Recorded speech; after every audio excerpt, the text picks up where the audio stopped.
Good morning, everyone. Welcome to this new webinar of TerraDT.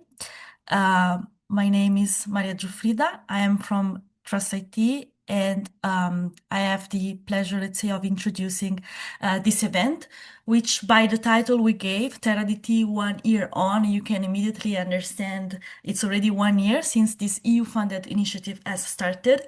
And so we wanted to, have the objective and the milestone to share with you just the main achievements, so the main highlights of what this project, which is active in climate digital twins, has produced so far. So we will not be exhaustive. We cannot be in only 90 minutes, but we will try to give you some ideas and some, highlights so that then if you are interested, you can follow up with us and you can, get in touch and be involved. The first way you can do so the first way you have to basically know more about us is by visiting our website, terradt.eu. It's one of the channels we use for communication, dissemination, and engagement. It's not the only one, of course, but it's, the central point. And so if you go there and visit it, you can see the information about the project, a little bit about our community, some communication materials. You can also have a look at the deliverables and posters and flyers we have produced. You can read the past issues of our newsletter, and of course, you can also check our past events.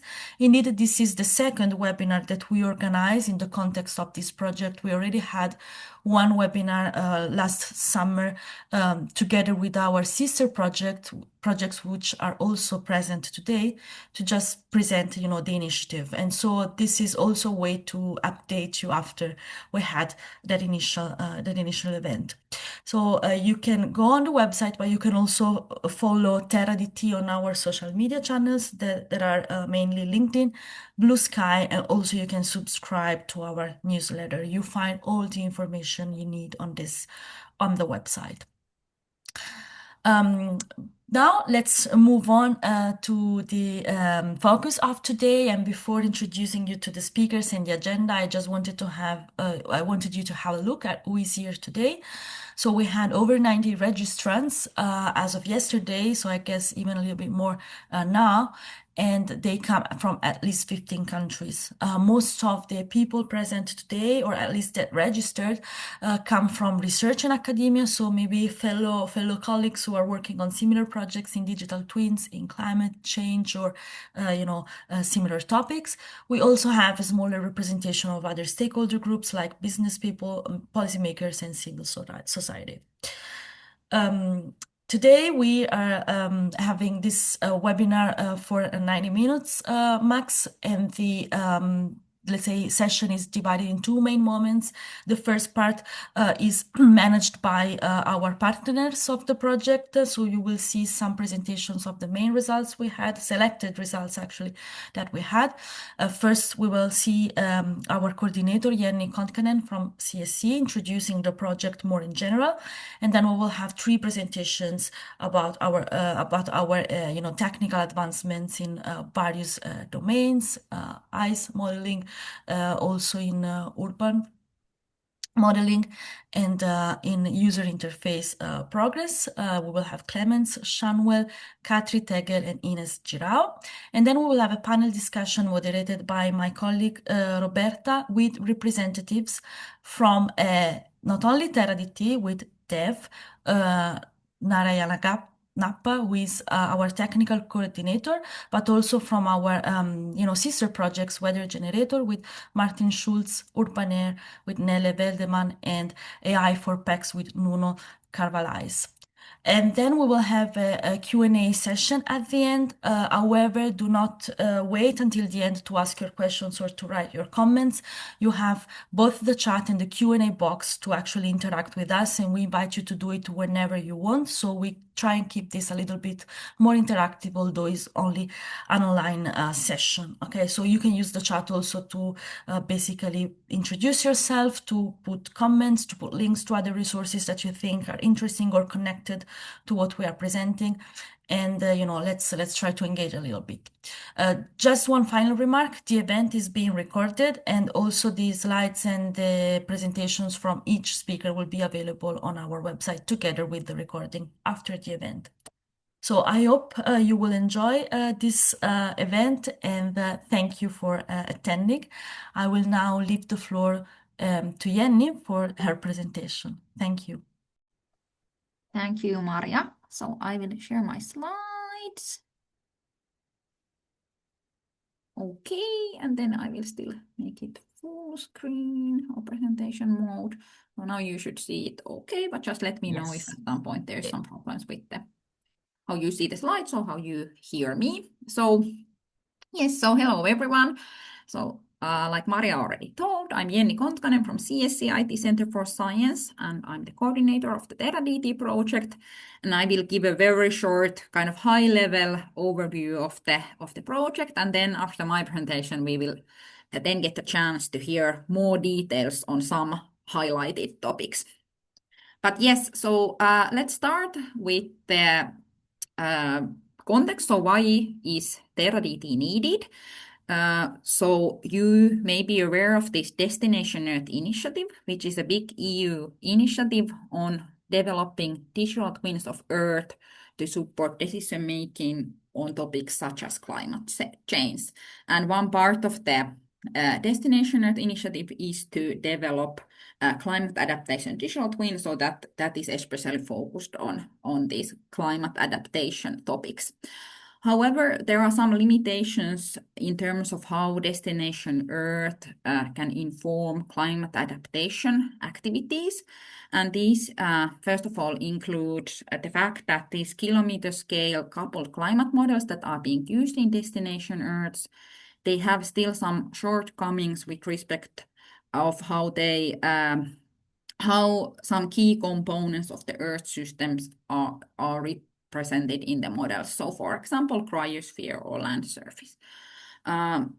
Additionally, because of this, information that would be relevant for some key impact sectors provided by this Destination Earth is still somewhat limited. And finally, also adding new components and AI or machine learning-based emulators to these systems is challenging because the models that are in the heart of the Destination Earth, or for example, this Destination Earth climate adaptation digital twins, are not built in a modular manner. So in TerraDT, we aim to address these needs by developing new digital twin components, impact models, as well as a modular software infrastructure. And our overall aim is that in this way we can improve Destination Earth infrastructure and enable provision of more reliable and relevant information for climate adaptation and mitigation.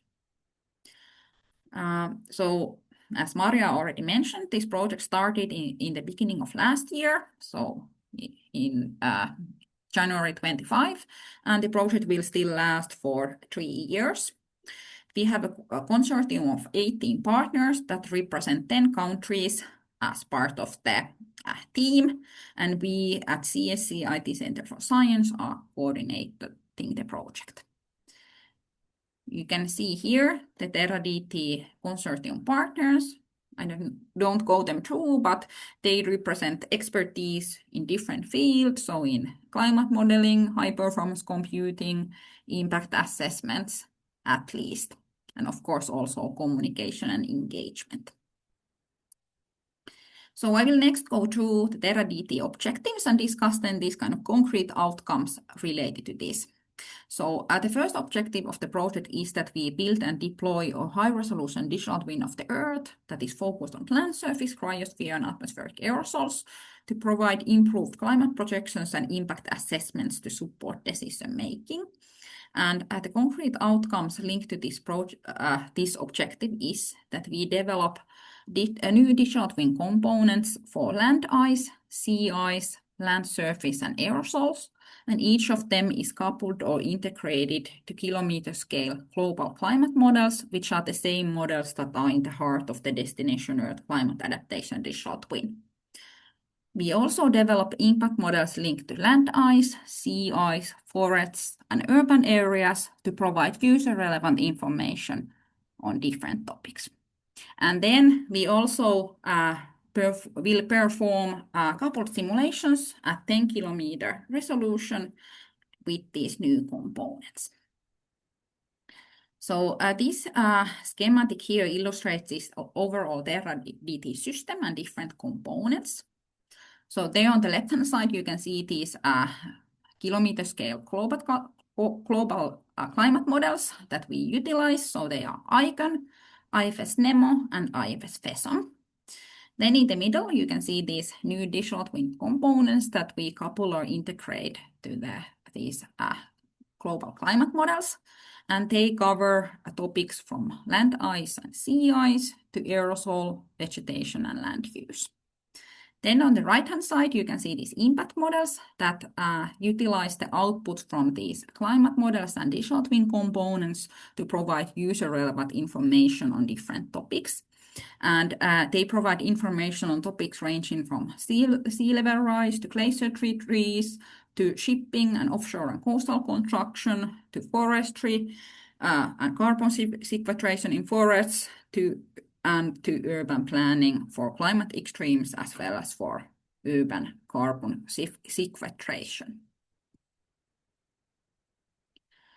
Then the second objective of the project is that we can build a modular, scalable, and interoperable infrastructure that can strengthen destination Earth infrastructure for software, high-performance computing, and data handling. And one of the concrete outcomes linked to this is that we develop a so-called generic coupling interface that will enable it more easily to add new components to these core climate models. We also develop data governance and workflow solutions that are compatible with the approaches used overall in the Destination Earth initiative. And then we also deploy and optimize this TerraDT system and components to run on Euro HPC computing platforms. And especially we are focusing on two of them, which are Lumi, located in Finland, and Mare Nostrum 5, located in Barcelona in Spain. This figure illustrates how in TerraDT we build on the approach utilized in Destination Earth Climate Digital Twin, but we add their new technical and scientific capabilities. So here on the blue boxes, you can see the approach used in ClimateDT, and then with the yellow boxes, you can see the new components that TerraDT adds there. So you can see, for example, this generic coupling interface that is utilized for some of these digital twin components, also the other digital twin components, and then the impact models that we will add there. Then the third objective of our project is to ensure that these TerraDT developments are taken up by scientific community and users from public and private sectors through different engagement activities. So one of the concrete outcomes related to this is that we will develop an interactive user interface for two of the impact models, and this will be deployed on Destination Earth platform and will there be accessible for the users. We also organized impact workshops and webinars, so this is of course one example of those, to interact with users and stakeholders. We also create user stories, a so-called adoption toolkit, to enable or ease the adoption of the TerraDT developments by the users. So to wrap up, now after 1 year of the TerraDT project, we have developed initial versions of the different components. These include now these different digital twin components as well as the impact models. We have developed also the first version of the general coupling interface as well as this interactive user interface for impact models. And we have also launched these different engagement activities. We have already organized one impact workshop, and actually soon in February, we will have the second one. This is also already the second webinar, and if you are interested to learn more, we will organize also more of these in the future. And we are also in the process of interviewing users and then creating these user stories. So this was my very short high-level overview, and next we will then hear some more detailed presentation on some of the selected highlights of the recent developments in the project. Thank you. Thank you. Thank you very much, Jenny, for the introduction. I want to also welcome those people who arrived later because I saw the number of participants increase in this initial 10 minutes. So we have just had the introduction and now we move on to the first technical, let's say more technical presentation, which is from Clemens. So Clemens, I invite you to share the screen and proceed with your slides. Thank you. Let me start. Okay, I hope everyone can hear me and can see lights. So I will go ahead if I don't hear anything else. Yeah, also hello and welcome from my side. I'm Clemens Schanwell. I'm from the MPI for Metrology in Germany, Hamburg, and I'm presenting a core component of TerraDT, and this is coupling dynamic ice sheets into kilometer scale climate models. And one thing I want to emphasize here at the very beginning is that this is really a team effort. So as is illustrated by the relatively long list of co-authors, because this is a complicated and interdisciplinary challenge that we're attacking here. We need expertise in different scientific areas and disciplines to make this actually a success. But now, why do we actually may need coupling of dynamic ice sheets, and if this is something new? And historically, at least viewed from a climate modeling perspective, ice sheets have long been assumed to be static or non-dynamic. And this is illustrated here by this cartoon, so climate model, whenever I say climate model, I mean a coupled numerical model of the atmosphere and the ocean, and where it's written now ice sheet. Historically, these climate models didn't have anything other than a non-moving wall of rock. And this has recently started to change, but overall, it just means that the field of coupled ice sheet climate modeling is still very young and in its infancy. And this is highlighted by the fact that in the last IPCC report, sea level rise projections largely omit feedbacks between the climate and the ice sheets. And the report even went further and highlighted that climate ice sheet interactions are one of the main uncertainties that should be tackled in the future. And this sparked more interest in including dynamic ice sheets into what I call conventional climate models, so on the order of 50 and 100 kilometer resolution, these types of climate models. But TerraDT wants to go beyond that and really focus on the impact of so-called weather phenomena in the atmosphere and ocean on the ice sheet evolution. And for this, we actually need the kilometer scale resolution, because in these conventional climate models, which are much coarser resolution, these type of processes are really poorly represented. And to give you a concrete example, here is a little video of what we call an atmospheric river over Greenland, modeled with ICAN, the climate model. And what you see here on the right-hand side is the dark colors basically mean heavy precipitation regions. And as the video plays, you see this dark blob moving in and hitting, in this case, the Greenland ice sheet. And what we're really interested in is whether these extreme events or weather phenomena actually affect ice sheet evolution, or vice versa, how they feedback onto the climate. And overall, I see TerraDT that it really challenges the long-standing hypothesis that climate ice sheet interactions matter primarily on century timescales and beyond. But of course, before we can actually address this scientific hypothesis or question, we have to do the necessary evil and do some model development. And here on the left-hand side is basically the cartoon that I showed before. And this is where we were when we started the project, which means we had a climate model, so coupled atmosphere ocean model, but we don't have any ice sheet, dynamic ice sheet model. And on the right-hand side is basically where we want to go within TerraDT. And this means that we want to add a dynamic ice sheet model and as well a model that here is denoted as surface, which is takes climate conditions on top of the ice sheet and basically just translates this into how much snowfall or melt there is for the ice sheet. And of course, we have now 3 separate models and we kind of have to glue them together. And we're doing this with a coupler called YAC. And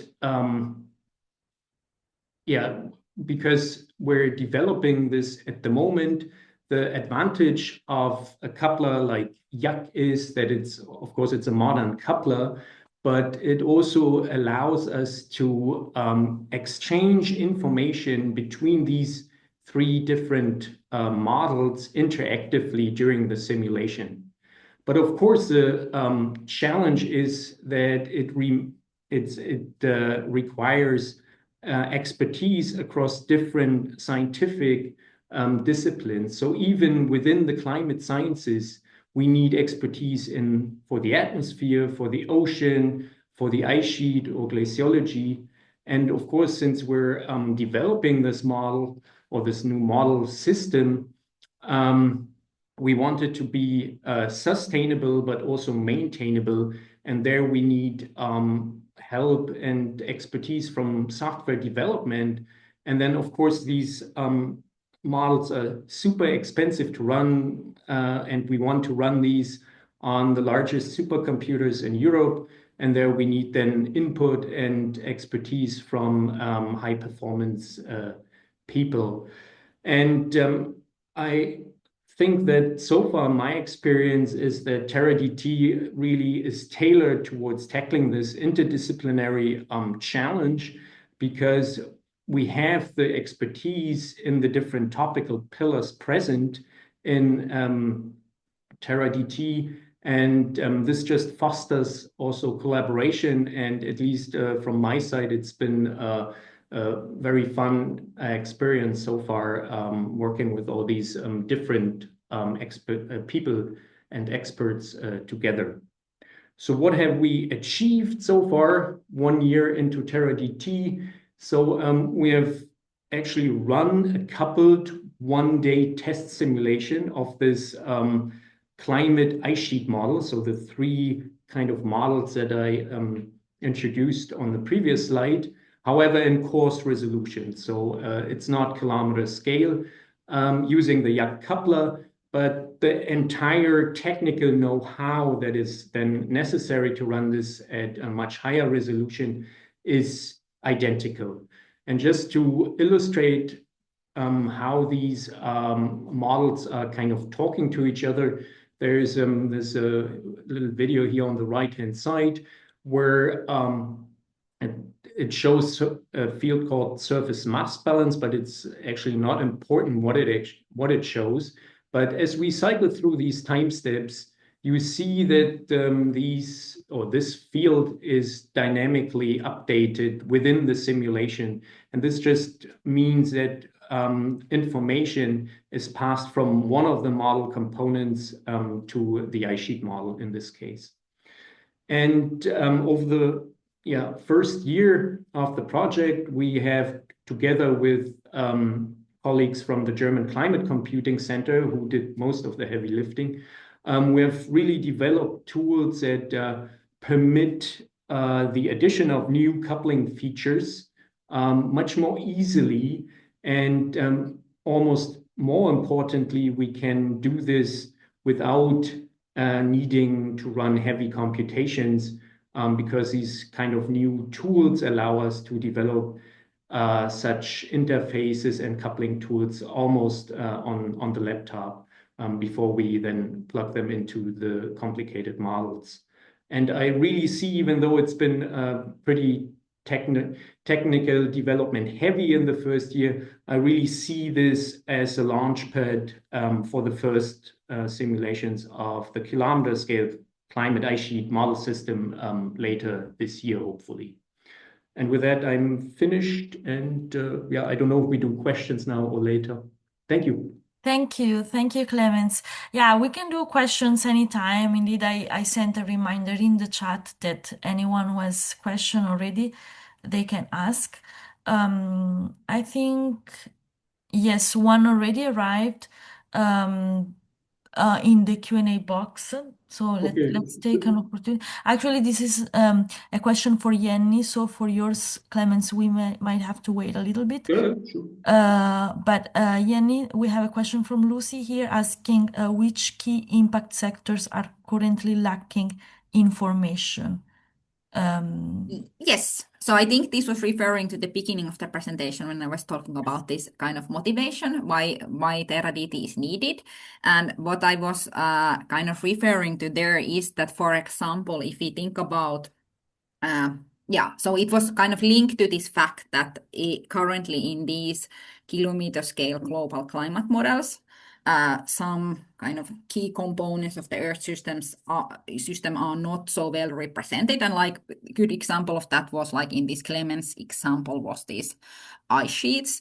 And then of course these kind of impact sectors that would require detailed information on these related to specific topics. So let's say, for example, like vegetation, what happens for the vegetation in the future.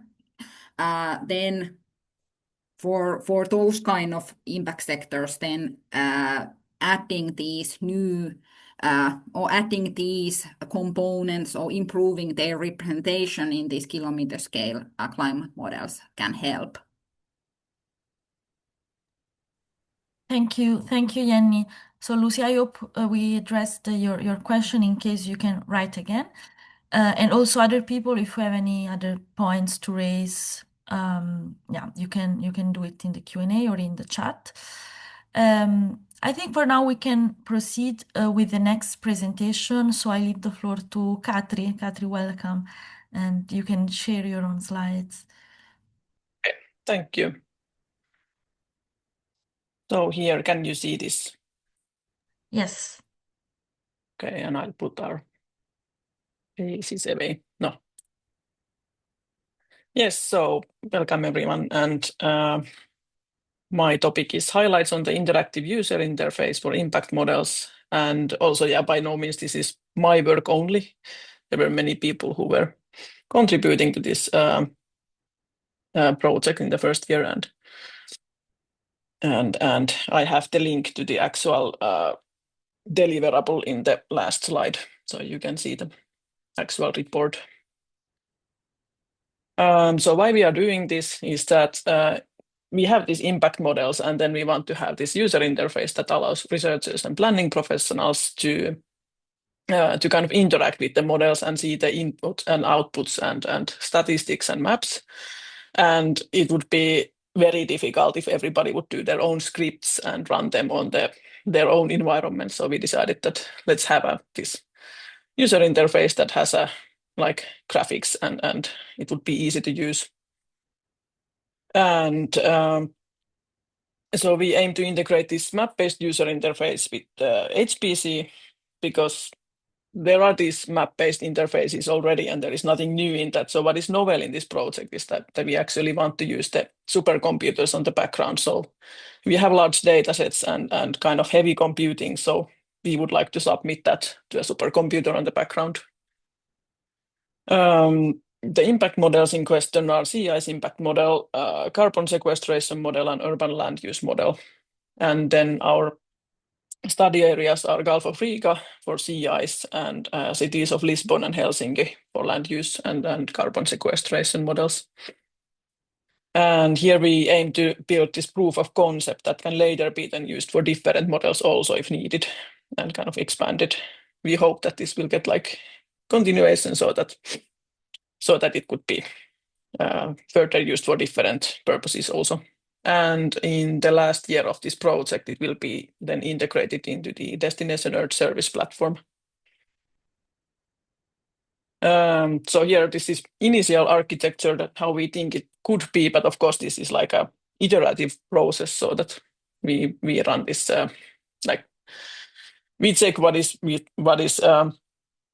reasonable and then adjust our process. But this is how we thought first that it should go. So if you start from left, so we have a user who connects to web UI, and then web UI connects to this Kubernetes node that is shown in the blue here.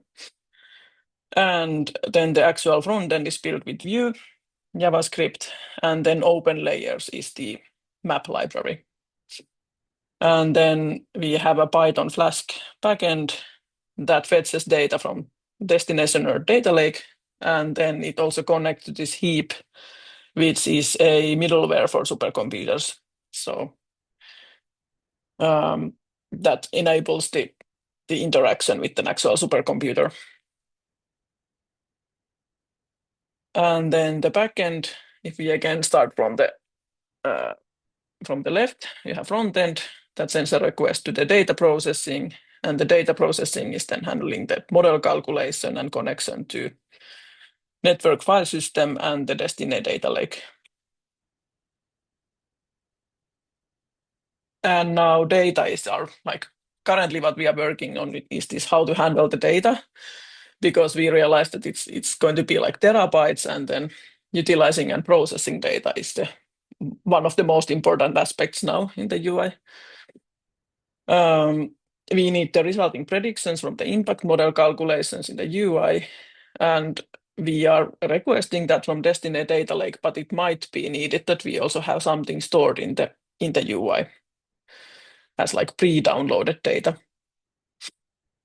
And then the data formats is also something we need to think about. The backend is made with Python, so preferably the format is something that is easily processed with Python data processing libraries like Pandas. And currently, I think there is like SAR and NetCDF that are the common formats in the data lake. And then finally, I added one slide about the use case. So here the user would select the geographic area and time frame, and then calculate sea ice thickness, probability, and ice season length based on model results. And then he or she can view the statistics and the maps on the UI. So here, thank you, and this is the link to the actual publication. Thank you, Katri. So thank you also to the people who are asking questions in the Q&A box. I see some movement there. So there are some questions for Clemens, who is addressing in written form. Also, Jenny is typing answers to one of the questions. So I think we can, for now, proceed this way with addressing the questions as they come in the Q&A box. But if there is, then any other more longer question that requires a longer answer, we can then take it before we go to the panel session, and I can leave the floor to the speakers. Let's proceed with Ines, so our last presenter for this initial part. She will give an overview of other modeling activities in the project. And welcome, Ines, and thank you again, Katri. Hello, everyone. Can you see my slides and hear me properly? Yes, we can. Thank you. Perfect. So today I'm here to present a bit of the work being developed on mapping of fate extreme exposures in city on the context of TerraDT project. I'm Inês Girão and I come from Atlântico Lab, and like Clemens said, this is a teamwork. So I'm here just to represent all of the people that have been working on this topic. So just to frame a bit on why we are doing this, climate data, unfortunately, although very okay regarding the when, so we already have information on when things are going to happen, they still lack a bit of spatial detail. So this is why we are here. We are trying to work on this problem for us to be able to go from this, for example, to something like this, where you can see and differentiate patterns, in this case, T2M patterns on intra-urban city landscape. So for this, how can we do this? Of course, it's very important the data that we have access on.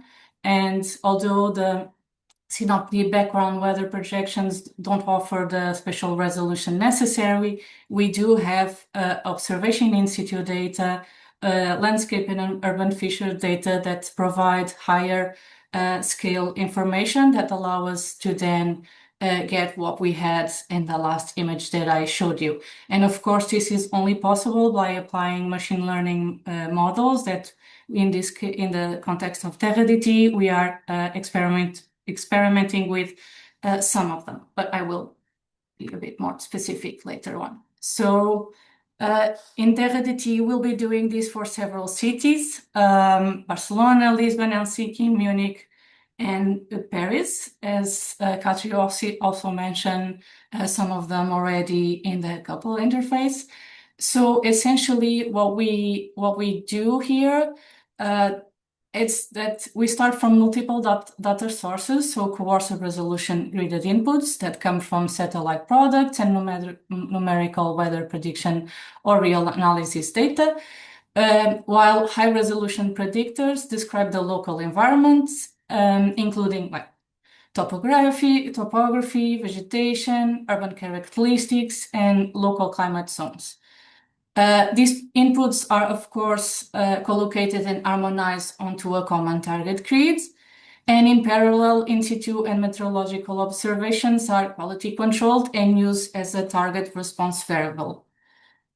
So when we then perform the feature engineering and the feature selection and split the data into training, validation, and test data sets, and then the machine learning model is fitted using this training data with hyperparameters tuned through the cross-validation based on evaluation metrics. I'm not going into detail, but you can ask if you are curious on what metrics we use.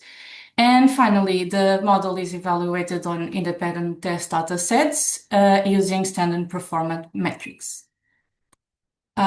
So a bit more onto what we are doing in TerraDT. This is just to show you a comparison between different models. So we are using our experiments on different projects to continue here in TerraDT. And before we used AROM, and in this case, we are using Serra. So here is just for you to see the difference in the model outputs. And here we focus on Lisbon because it's the first one that we have been testing since we have other benchmark models to compare with and to validate with. So you see that there's differences and there are differences in resolutions, but what I would like to focus is that the difference are mainly on the coastal zones. And if you see, there is no, on the actual land, there is no major difference in temperature, but still, I will show you after how the model can correct these problems. Another thing I would like to focus on, and also an output of the TerraDT project, it's particularly important the predictors we use on the model to be able to modulate these differences. And one of the most important ones is local climate zones. And here I show you the local climate zones for 3 of the cities that we are downscaling the air temperature on. This is based on work developed by Ana Oliveira, but we are also currently developing a tool where you can go online and just produce for yourself the local climate zones. So here is just to show the difference between the cities and how different the patterns can be. So of course the models will gain a lot from this information. And here is just the other three local climate zones that were produced for TerraDT for the three cities. Continue on. This is what I wanted to show you. So as you can see, Arom has this problem in the coastline, so it tends to have a bias towards colder temperatures, and that doesn't happen on Serra. But you can see that the model that we produced by using Arom and with all of the observation and predictors could correct this bias. So in fact, it comes to a bit more close to Serra, which is a reanalysis where it uses some of observational inputs. So this is a good sign that the model is working, and that by applying it with Serra and different target inputs, we will probably get some good results. So we can go from this, where we cannot differentiate between the urban blocks on the city, to something like this, where we can differentiate the different characteristics of the urban landscape. But what about the future? Of course, this is downscaling has been very commonly applied to historically climate data, where observations allow us to evaluate and correct model behavior. However, I think all of you will agree with me that the real importance lies in being able to apply the same approach to climate projections, which ultimately that's what we need to make impact assessment and decision making. So in this pipeline in TerraDT, we will first focus on correcting the projections themselves, because they tend to have a bias, because they don't consider as many inputs as, for example, reanalysis. We apply a statistical bias adjustment function derived from the historical data and the reanalysis data directly to each time step of the climate projection. And this step will allow us to remove systematic model bias while still preserving the climate signal. And then only after the projections have been bias adjusted, we apply the downscaling algorithm that I talked to you before, which translates large atmospheric conditions into high resolution near surface temperatures. I'm sorry. So this will allow us, of course, to generate scale future temperature projections and to analyze heat and cold extremes in a way that is both physically consistent and locally relevant. And this is my last slide, just to let you know that because of this, and with the intention of the future of using the projections, is also the idea of this interface for the user to be able to, for example, change the classes on local climate zones and see the impact that it will have on the T2M near surface temperature. So yeah, the idea is then the user, anyone, can see how much cooler or warmer my neighborhood is compared to the surroundings, how extreme is the heat in a given neighborhood, or how extreme it can be in the future. And of course, for people that manage the city, which are the cooling acclimatization needs in each neighborhood. So I finished my presentation. Thank you very much. Thank you. Thank you very much, Ines. And we have a question for you from Lucy in the Q&A box. If you can, type the answer directly so we can go on with to the next part. And yeah, actually, before handing over to Roberta to manage this part, since it's connected to the selection of cities for test cases or Lucy's question, I just want to tell that we have an event in Barcelona coming up in February, and I'll put the link in the chat for those who want to attend because it's an in-person event about urban models. So thank you, and Roberta, the floor is yours. Thank you, Maria, and thank you everybody for the very, very interesting presentations. Thanks to all of our attendees today. As Maria mentioned at the beginning of the webinar, I'll now be moderating a short panel discussion with some special guests that we have here today. Of course, we have Dev from TerraDT, our technical coordinator, but we also have some external stakeholders, especially Martin Schulz from the WeatherGenerator, Nele Veldeman from UrbanAIR, and Nuno Carvalhais from AI for PEX. So I have some questions for you, and maybe I'll ask our external guests to open the floor, maybe starting with Nele from UrbanAIR. But before I dive deep into the panel questions, I actually have a question for our audience. So if you would be so kind as to join our Mentimeter session, you can go to menti.com and use the code 55869142 to join the conversation. So the question for you is, and we will look at the answers maybe at the end of this panel. What do you think is the impact of the work that you've heard about so far? And if you don't know, what would you like the impact to be for your community, for the scientific community, for society, and maybe policy for climate adaptation? So I've left the link in the chat, so feel free to drop in your thoughts and your maybe even questions about this topic. And now we'll dive deep into the panel, and we'll look at these back at the end of the session. So, Nele, if I may start with you, a question about your project. Can you tell us in a sentence what UrbanAIR is about and what's been the main achievement in this first year of the project? This is a sister initiative, so it's been about a year for you as well. And how have you set the stage for future developments? Sure, thank you. Can you hear me? Yeah, Yes. okay.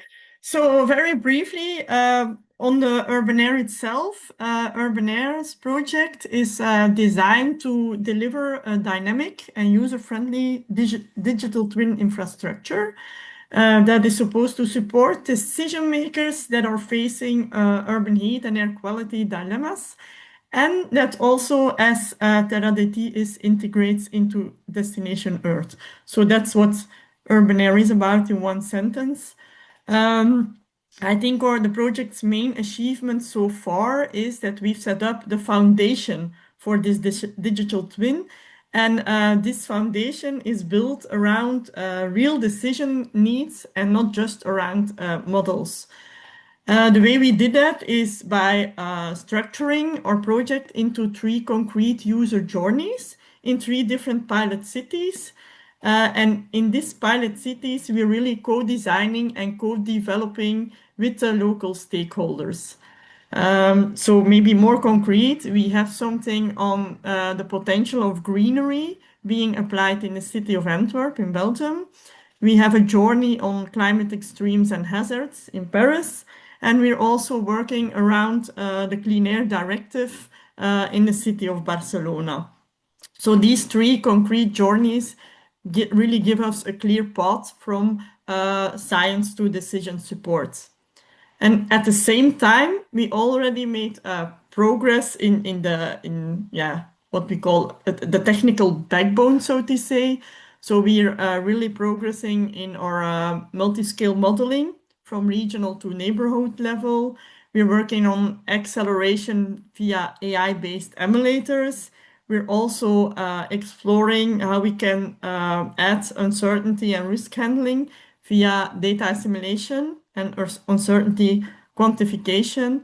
And of course, we're progressing towards this integration into the Destination Earth ecosystem. So I think based on these 2 topics, the technical backbone and this foundation, together with the stakeholders, I think it's fair to state that UrbanAIR is translating its ambition into something operational, built on the stakeholders' needs. And also important to mention is that we follow a modular approach, which makes our system reusable and also scalable across other cities and use cases. Which then brings me to the last part of your question. I think this modular approach really sets the stage for future developments. because we're not only producing results, but also really building on something, a replicable workflow. So I think that's very briefly what we've achieved the first year. Very, very interesting. And I think a lot of the keywords that you've used, about it being reproducible, but being modular, is something that comes across all of our different projects, and is something that this is what the reason why we're having this panel in the first place is. It's important to sort of ensure that this work that we're doing is sustainable in the long term, and that we do not replicate efforts. If somebody's found a solution for something, why not share it with the rest of the community? Thank you very much, Nele, for your You're welcome. introduction. I would like maybe now to pass the floor to Martin to tell us a little bit about WeatherGenerator. And same question to you, Martin. What's the main achievement been so far for WeatherGenerator, and how have you set the stage for the future? Yeah, thank you very much. Let me first introduce the WeatherGenerator project Sure. as such. So it's also a sister project to TerraDT. It started around the same time in February last year. So we're also around 1 year into the game. I think the approach in the WeatherGenerator is somewhat different in the sense that it really builds a very new tool. So I mean, we have seen climate models around, and also small scale impact models and all these things around for several years. But what we haven't had in the past were really big AI models to do simulations for weather and climate. And then there was this recognition, of course, in 2023 that these models can actually do weather forecasts probably even better than the classical numerical models. And one other development that happened in the scene, in the AI scene, is, of course, this move towards foundation models. So building really large models that are pre-trained on certain tasks and can then be adapted to all kinds of downstream tasks. And this is exactly the approach that the WeatherGenerator takes. So we have been building a new foundation model for the atmosphere and the land component.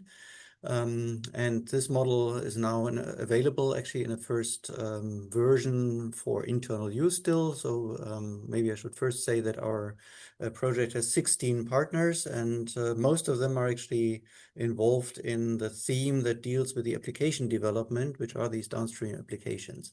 And so they are our first test users basically of the model. And of course, we're continuing to develop the model. We have achieved a model that can now perform state-of-the-art simulations for medium-range weather forecasts. So it rivals the performance of GraphCast and Pangu Weather and those other famous models, basically. So that's a very big achievement. We've done a lot in terms of, and this I think leads also to your last question, in terms of how to set the stage for future developments.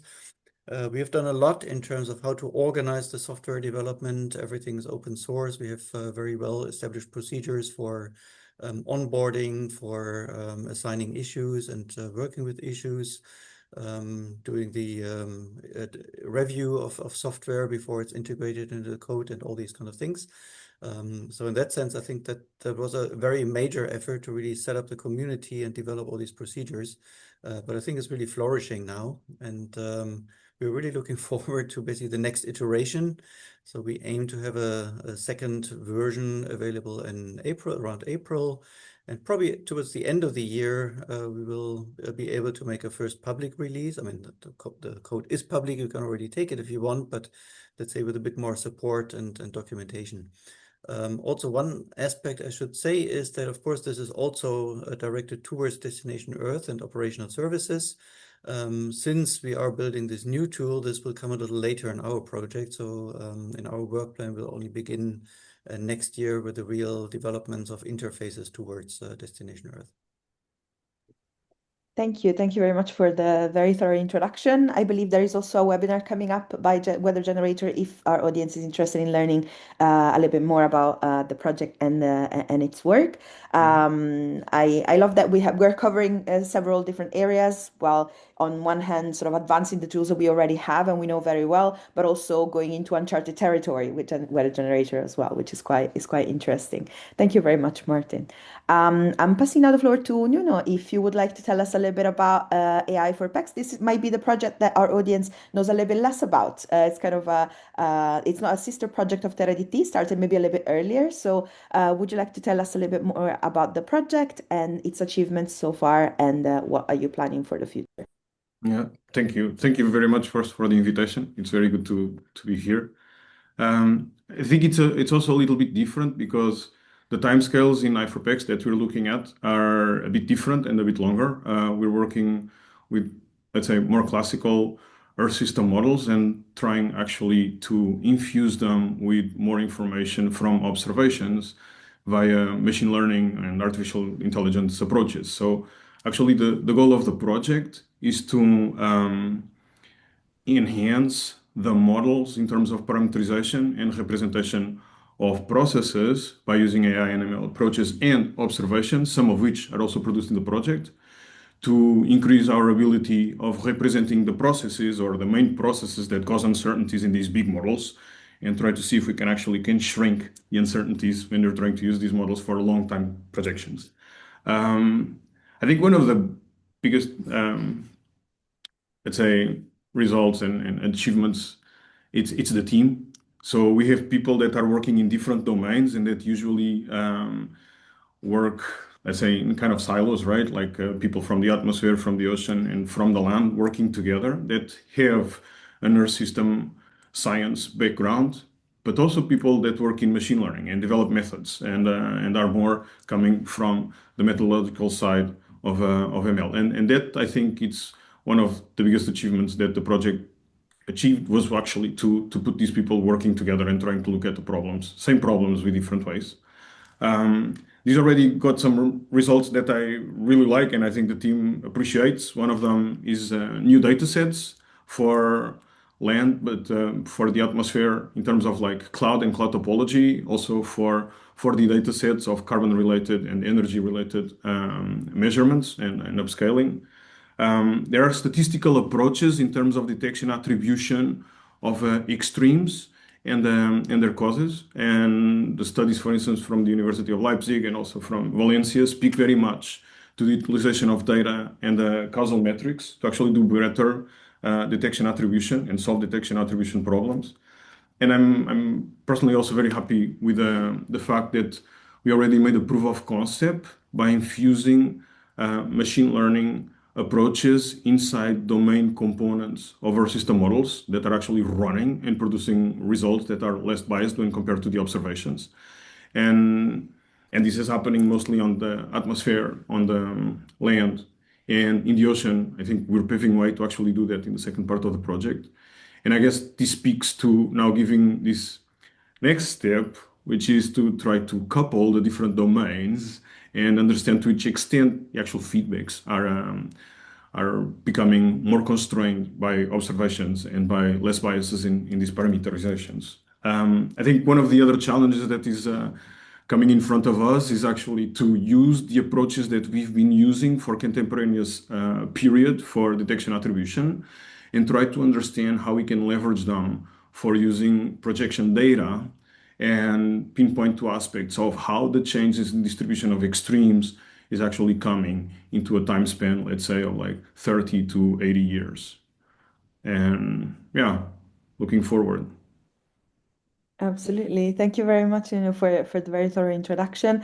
And yeah, you've mentioned some challenges, which is a perfect segue for my next question, which maybe I will start by asking Dev, our technical coordinator. Where do you see the main bottlenecks today, and how is TerraDT, trying to address them? We're 1 year into the project, so we'll start to see the real challenges coming through. What's been the biggest one so far, Dev? Yeah, thanks, Roberta, for the question. Yeah, I mean, yeah, so from TerraDT perspective, so if I look at the landscape today, so I see two major bottlenecks. If you ask if it is a bottleneck, then yeah, one on traditional climate modeling side and one on the infrastructure side. So these bottlenecks that I'm referring to are the uncertainty in the climate simulation results, mainly from the modeling side, and the high computational demands from the infrastructure side. So I believe that these bottlenecks are slowing our ability to make climate information truly decision ready. So from the global climate modeling side, as seen in initiatives like CMIP, like coupled model intercomparison projects, I think we still face large uncertainty in the results, that is persistent model biases and a very large spread between model results. I think Clemens were also highlighted in his presentation about this, and also these differences in models come from how the climate model handle the physics, and also incomplete or insufficient representation of the key Earth system processes. Yeah, so from on the infrastructure side, again, it's extremely high computational demands. The bottleneck is for both computational cost and model optimization for the modern HPC systems. So in my view, yeah, so if you ask how TerraDT is addressing these bottlenecks, I think I would say this by developing these new digital twin components, as Clemens presented. So such as this land ice digital twin component, and also the vegetation, the digital twin component, and also additionally the aerosol digital twin component we have in TerraDT. So these components enhances the representation of the cryosphere and land surface processes for more accurate and actionable climate insights. I think that so. And yeah, TerraDT also implements this modular coupling interface. This was also mentioned in the presentation, that is general coupling interface, the YOC. So that seamlessly integrates these new components with the Destination Earth initiative. And also we optimize this model performance in TerraDT for the on the EuroHPC machines. I think, yeah, so this is how the TerraDT, I think, trying to address this bottlenecks, I would say. Yeah.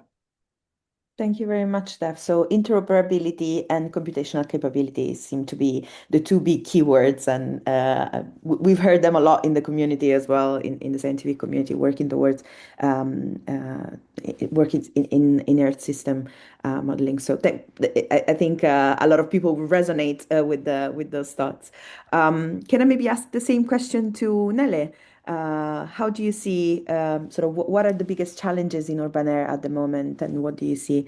How do you see UrbanAIR addressing them in the future? Yes. Okay. Yeah. First of all, I can indeed confirm that I resonate with what was being said before. And so your answer focused on the technical bottlenecks and also the bottlenecks related to infrastructure things. And indeed, that's a similar thing we encounter. So I might better for me to focus not on that, because the answer would be very similar. Instead, I would like to focus on a bottleneck related to stakeholder and user needs. So I think UrbanAIR, apart from the technical issues, we also see a key bottleneck in the gap between scientific capability and operational decision support. So more concrete, we think cities don't just need more data. They need scientific, sound, and trusted data, but above all, they need decision-ready information. They need it at a scale that is suitable for basing your decisions on, so concrete and neighborhood scale. They need uncertainty. They need the information in a form that really fits their planning workflows. So that's where apart from the technical stuff, we aim to focus, we try to address this bottleneck by combining this multi-scale atmospheric modeling. So to go from regional to neighborhoods level, we're working on AI-based emulators to make this high resolution at specific neighborhood scale feasible. We also think there's an important role for advanced data assimilation and uncertainty quantifications, so that the results are really defensible, so that they can be used for decision making. And maybe last but not least, this focus on the co-creation approach with local stakeholders is really allowing us to ensure that our outputs and tools match the real dilemmas and the decision criteria. So yeah, I would like to mention that on top of the technical issues and the infrastructure related bottlenecks that were mentioned before. So yeah.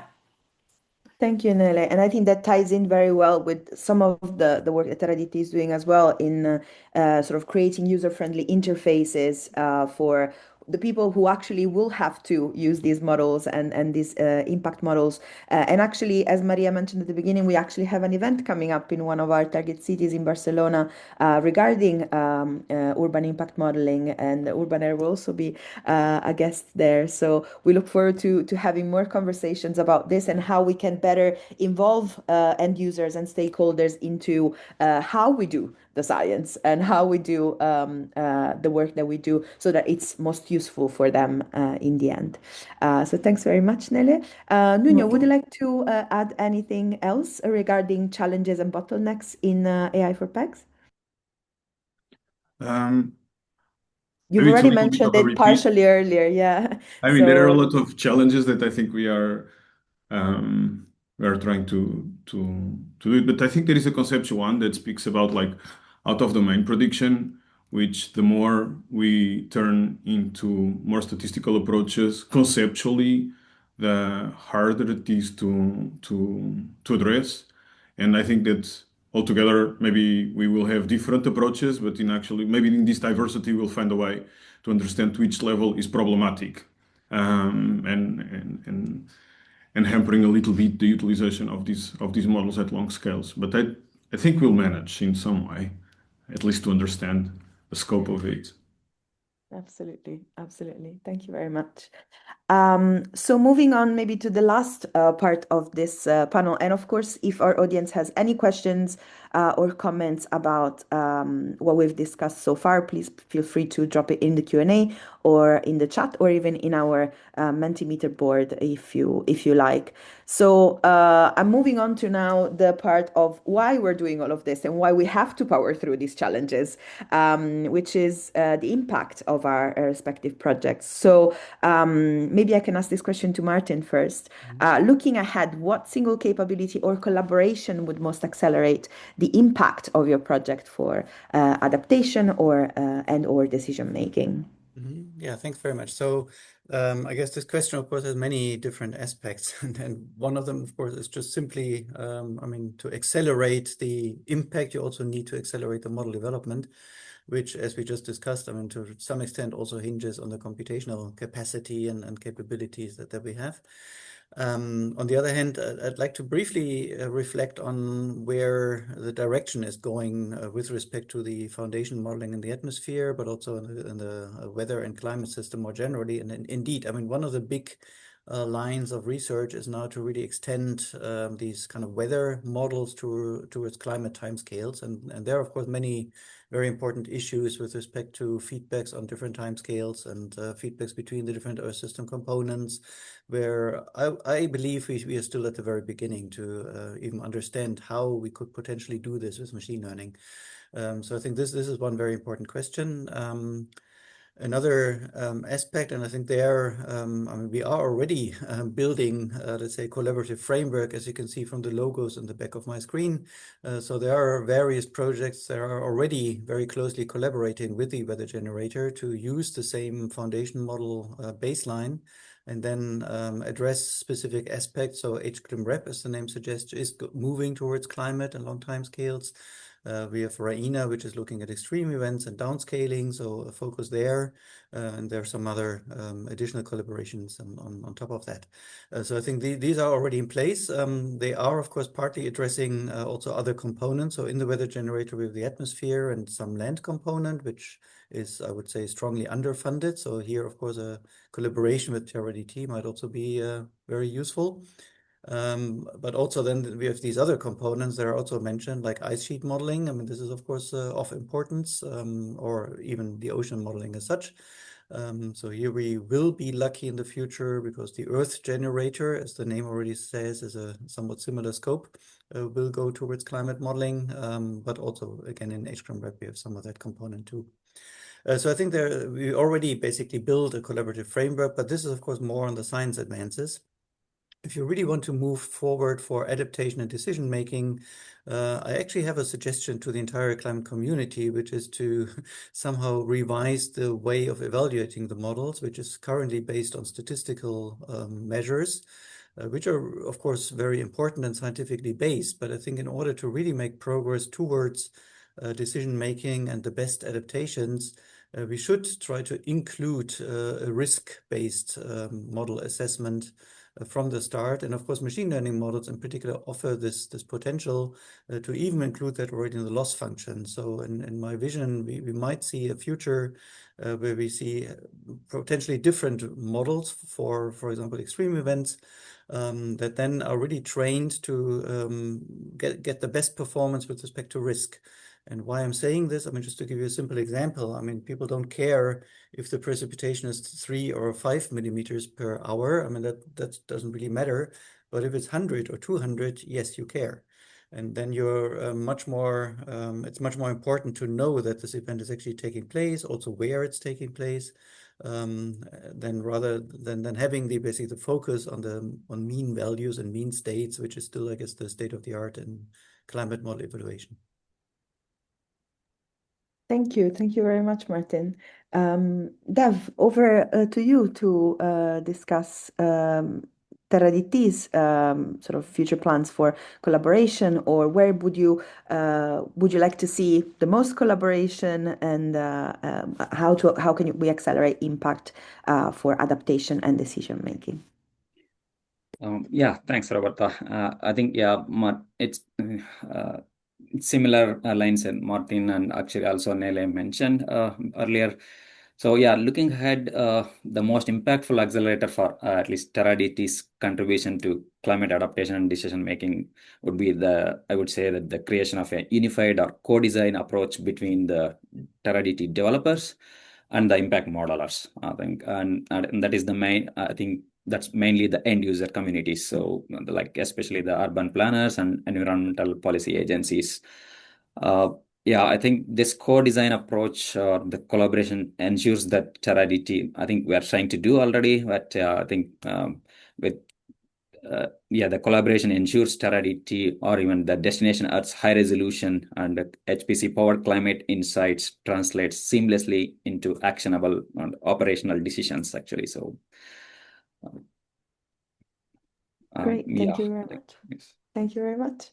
Would anybody else like to add anything? We still have a little bit of time. If you have any sort of final comments on your end, or anything that you would like to highlight about your projects and your project upcoming activities, before we sort of look at the board and see what the audience said about impact.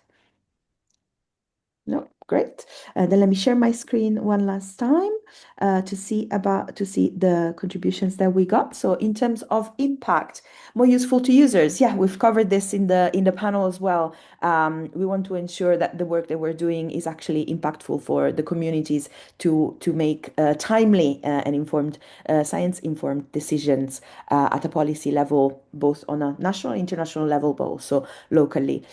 Cities and regions can become more resilient to weather extremes and climate change. Absolutely. This is the kind of impact that we want to see and we hope to see. Better anticipation of climate risks. Yes, absolutely. More reliable forecasts for local climate impacts. Yes, absolutely. And information could be easier to trust and compare. Of course, the more sort of reliable the predictions are, the more reliable the modeling is, the more we can gain the trust of the community, and more actionable the information can be for decision making. So I don't know if there are any questions in the chat. There is one. I see Yen, you're already replying to Etienne, who was asking about establishing a collaboration with WeatherGenerator around ML development. So Martin, we might be in touch with you about this in the coming months, in the future. I don't know if there's anything else in the chat. But yeah, if not, Maria, I will pass the floor back to you for concluding remarks. Thanks everybody in the panel for joining us in this discussion. And in TerraDT, and we have sort of several activities ongoing with our SIS projects, and we're trying to liaise with as many projects in climate modeling as possible to sort of keep interoperability in mind, synergies, and to sort of align as much as possible in our in our work and in our objectives. So thank you very much, everybody, for the insightful comments and conversation. Maria, back to you. Yes, thank you, Roberta, and everyone again. Also from my side, I think I'd like to close this webinar just by showing you this final slide about this next meeting that we have already actually mentioned in the introduction and during the panel, because it's our next appointment that we have. So the Urban Impact Model for Climate Adaptation workshop, it's on the 23rd of February in Barcelona, but also online. Of course, if you are in Barcelona or Spain, we invite you to come in person. But at least the presentation part will be also accessible remotely. So you find the link in the chat. It will be a nice opportunity and occasion to interact, let's say, with you more on this specific topic. Thank you again. And just as a reminder, we will have everything, the slides, the recording available during next week on our website, terradt.eu. And we hope you enjoyed this event, and let's be in touch for future cooperation in this field. Have a nice rest of the day and the weekend ahead. And bye-bye to everyone. Thank you. Thank you. Thank you. Thank Thank you, you. everyone. Bye. Thank you. Bye. Thank you.